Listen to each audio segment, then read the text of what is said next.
সম্মানিত অংশগ্রহণকারী, জাতীয় বিশ্ববিদ্যালয়ের সিলেবাসভুক্ত আইসিটি বিষয়ক অনলাইন প্রশিক্ষণ কোর্সে আপনাকে স্বাগত। এই ভিডিওতে আমরা হার্ডওয়্যার পরিচিতি এবং এর category, input device, output device, storage device এবং কমিউনিকেশন ডিভাইস সম্পর্কে আলোচনা করব। হার্ডওয়্যার পরিচিতি। কম্পিউটার কি নিজে নিজে কোনো কাজ করতে পারে? না, এটা সে পারে না। তাকে নির্দেশ দিতে হয়। তার মতো করে। এরপর সেই নির্দেশনা নিয়ে সে প্রসেস করে একটা ফলাফল আমাদেরকে প্রদান করে। এই নির্দেশনা গ্রহণ, সেটাকে প্রসেসিং, এবং ফলাফল প্রদান করতে যে সকল যন্ত্রপাতি বা যন্ত্রাংশ কম্পিউটারে ব্যবহার করা হয় সেগুলোই হার্ডওয়্যার।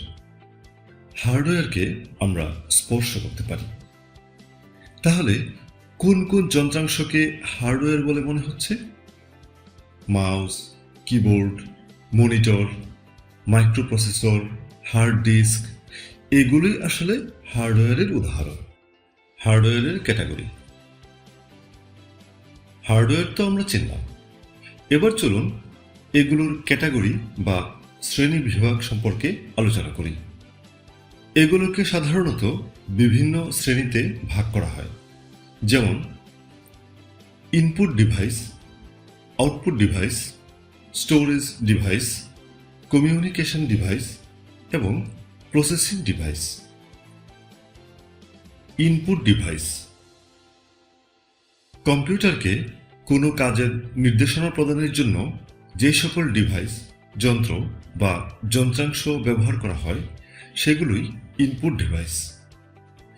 এই ডিভাইসগুলোর মাধ্যমে কম্পিউটার সাধারণত ইউজারের কাছ থেকে নির্দেশনা ইনপুট নেয়। যেমন মাউসে ক্লিক করে আমরা কম্পিউটারকে কিছু করার নির্দেশনা ইনপুট দিই। কিবোর্ডে টাইপ করেও নির্দেশনা ইনপুট দিই। তেমনি আরও কিছু ইনপুট ডিভাইসের উদাহরণ হচ্ছে জয়স্টিক, স্ক্যানার, ডিজিটাল ক্যামেরা ইত্যাদি। Output device. এখন তাহলে আউটপুট ডিভাইস কি হতে পারে? কম্পিউটারকে কোনো কাজের নির্দেশনা প্রদানের পর কম্পিউটার কাজটি সম্পন্ন করে এবং ফলাফল প্রদান করে।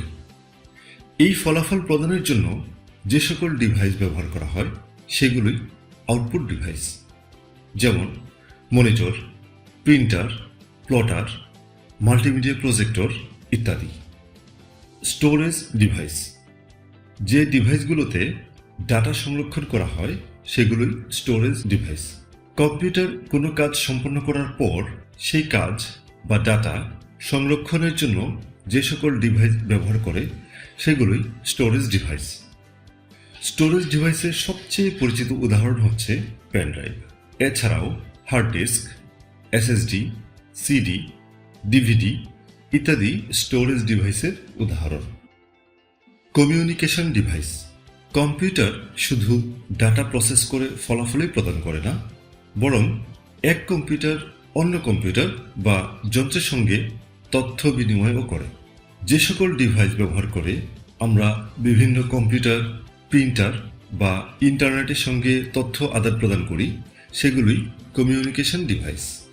এই ডিভাইসগুলোর কাজ হল কম্পিউটারকে নেটওয়ার্কের সাথে সংযোগ করা এবং তথ্য আদান প্রদান করা।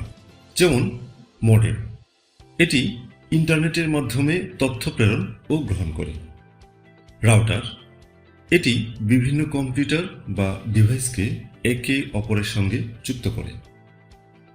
নেটওয়ার্ক কার্ড, এটি কম্পিউটারকে স্থানীয় কম্পিউটার বা ইন্টারনেটে সংযোগ দেয়, অর্থাৎ ইমেল পাঠানো, ফাইল ডাউনলোড করা, অনলাইন গেম খেলা, এই সমস্ত কাজ করতে কমিউনিকেশন ডিভাইসের সাহায্য নিতে হয়।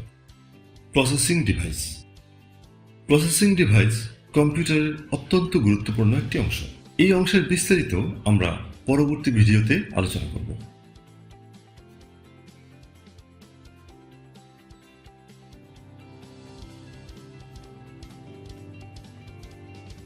পরবর্তী ভিডিওতে আমরা প্রসেসরের প্রধান অংশ, প্রসেসর, কন্ট্রোল ইউনিট, গাণিতিক ও লজিক ইউনিট সম্পর্কে জানতে পারব। ধন্যবাদ।